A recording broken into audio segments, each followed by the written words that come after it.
So over the years, I've done a lot of traveling, seen a lot of places, been to a lot of different locations, and I'm that guy when I'm on a trip who ends up talking to just about everybody. Anybody that's been on a trip with me knows that I've probably made friends with almost everybody there, regardless of who they are. And it's interesting, wherever I go, whether it's down south, across the States, in the Caribbean, in the Philippines, no matter where I go, it seems like everybody I talk to, most people I talk to seem to go through a lot of the same problems, a lot of the same struggles, a lot of the same fears. And regardless of culture, language, location, everybody seems to kind of go through the same thing and kind of asking the same questions, worried about, they feel insecure, they feel alone, they're worried about the future, confused about how to live their life, about how they're supposed to act, about what they're supposed to do, what's the right thing to do in this situation. I hear these questions all the time, and a lot of people are thinking, what do people think of me? What are they thinking when they think about me? What's their opinion of me? And I have people, saying that they just want to have some close friends. They just want to have somebody to be nearby, and not to feel so isolated. And I hear people say things like, I just don't have any control over myself. I'm a prisoner to my own bad decisions. No matter what I do, I keep making a bad choice. I keep making a bad decision. No matter what I do, I keep hurting myself. And I hear this over and over again. And it's a very sad thing. So many people want to do better in their lives, but they're afraid. They're fearful. They're timid. They're worried about things. And it's a terrible thing for a lot of people. A lot of people I meet are just crippled with fear. They're crippled with anxiety. They're crippled with worry about the words and the opinions of other people. They're worried about, the economy. They're worried about hunger. They're worried about, whether there'll be enough food or microcompressors or whatever the thing is to worry about at that time. A lot of people are just anxious, very, very anxious about what's going on in their lives and in the world. And, a lot of people deal with rejection from family members, people at church, people at work,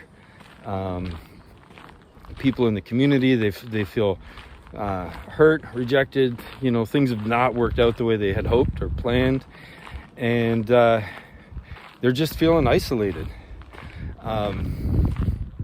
The word for today, though, is that we do not need to live our lives this way.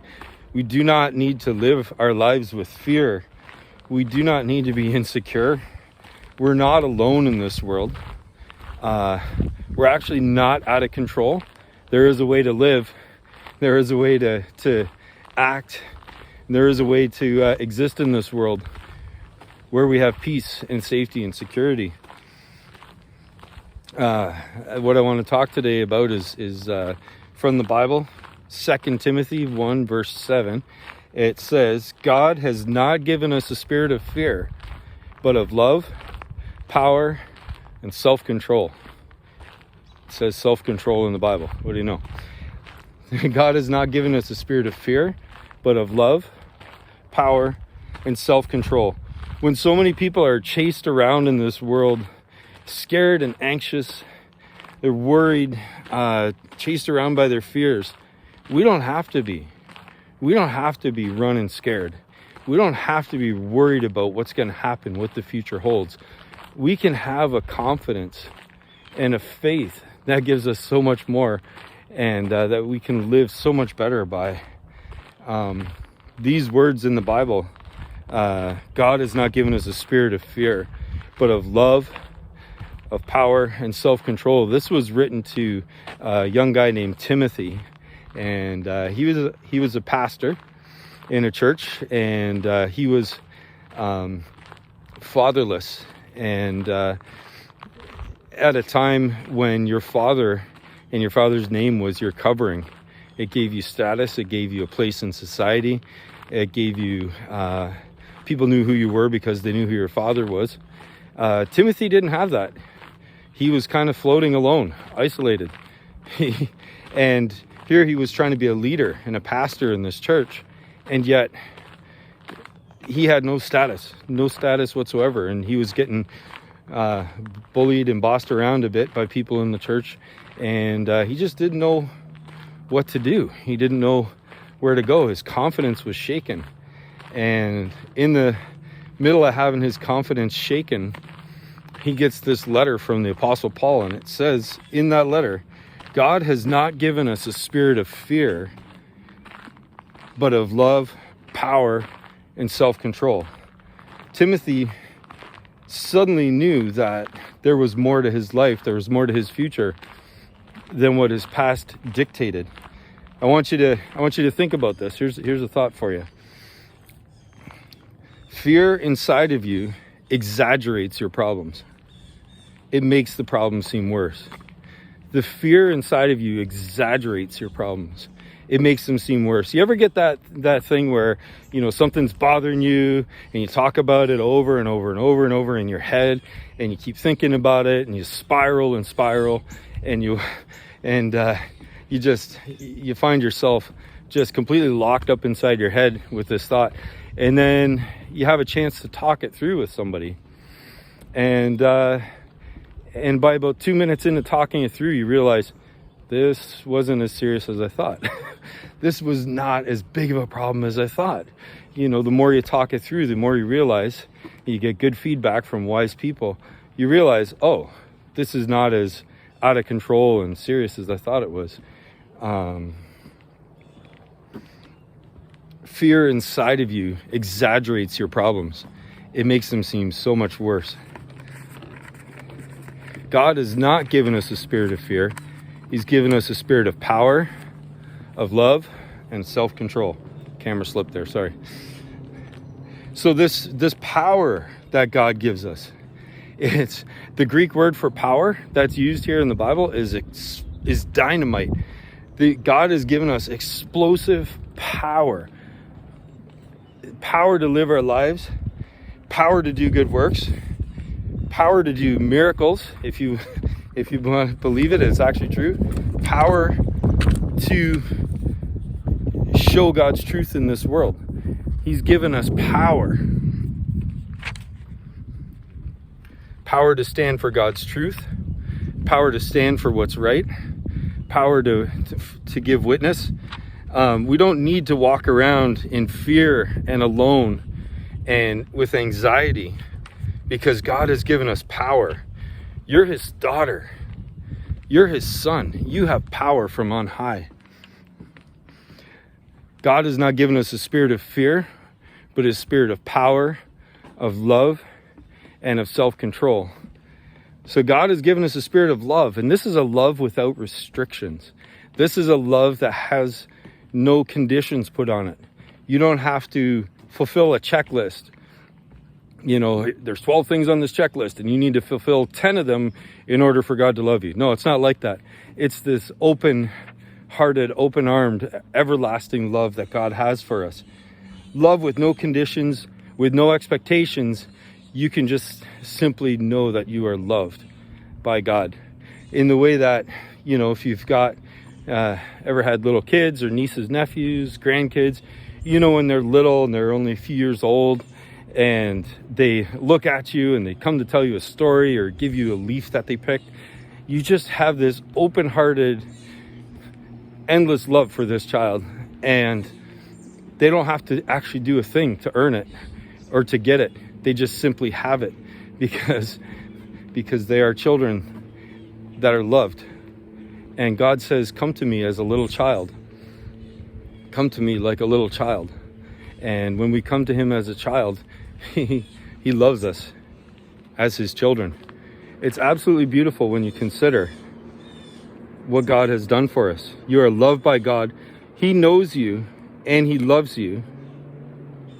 He knows everything that's ugly inside of you. He knows everything that you've done that's wrong. He knows all the jealousies and the pettiness that we carry around with us. He's aware of it, and yet he still loves us.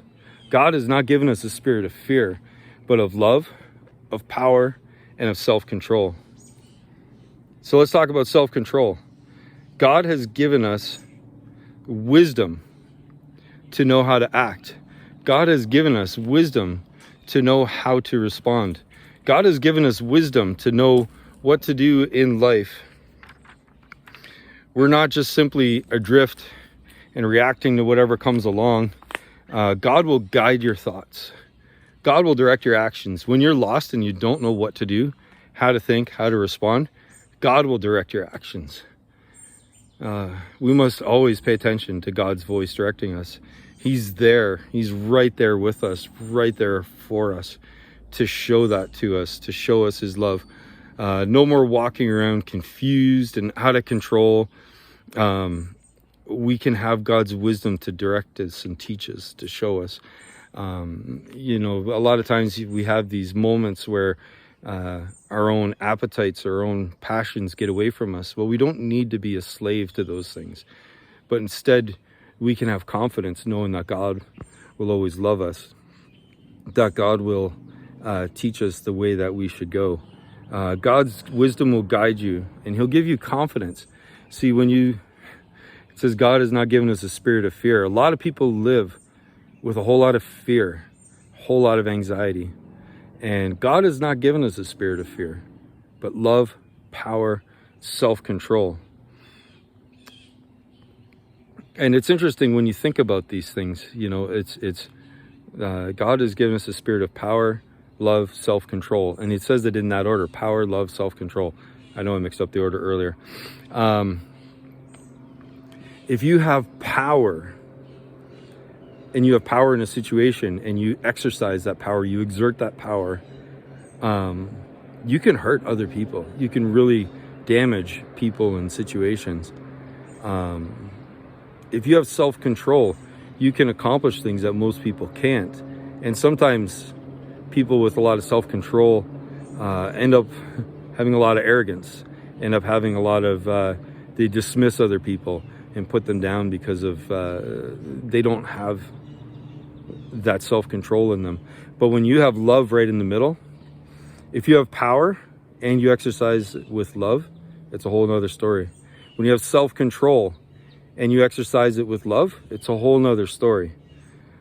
See, it's so important to have all three and have love right in the middle.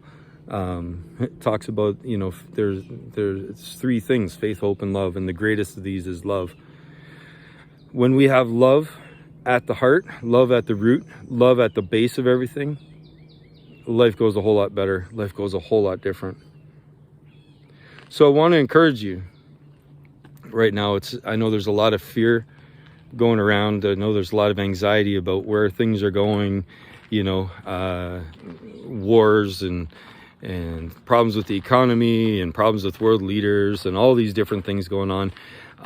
There's a lot of people pretty anxious about these things. I want you to know that God will provide. God is our provider. Our job is not our provider. The economy is not our provider. The government is not our provider. God is our provider. When you have enough, it's because God has given it to you. When you don't have enough, God is who you cry out to. God is our provider. God sees you. See, this is the cool thing. In the Garden of Eden, it says God saw Adam. When he called out to Abraham, he said, "Abraham, Abraham." And Abraham's response was, "Here I am, see me." God sees us. You ever have that moment where you're, in a crowded place like a Costco or, the Friday the 13th in Port Dover, and there's mobs of people around, and there's just this sea of faces everywhere you look. And then all of a sudden you see somebody you recognize, and their face lights up, your face lights up. Hey! That's what it's like with God. He sees you and he knows you. And not only that, he sees you, he sees your need, and then he sees to it. He provides for you. He gives you what you need. He takes care of you. His hand is not short. His provision is not out. He's got more than enough. There is no shortage. There is no supply chain issues with God. He is our provider. He gives us all that we need. And so I want to encourage you that God is good all the time, and all the time God is good. We've received so much from God, so many great gifts. We've got his love, we have his salvation, we have our families, the people of God, we have his truth. We've been saved by God. He has saved us, and he continues to save us every day. Every day God is saving you, because every day, well, I don't know about you, every day I mess up something, and I need God to save me, to continue his salvation towards me. And so I want you to encourage you, when you're overcome by your fears, when you're overcome by anxiety, when things pile up on you and you start to wonder, is there any hope? Is there any way out of this? What's going to happen here? Remember that God is good, and that we have power, we have love, we have self-control because of what he's given to us. So I want you to be encouraged this week. Don't have any fear. Don't be anxious. Be anxious for nothing. Know that God is providing for you, and take it easy.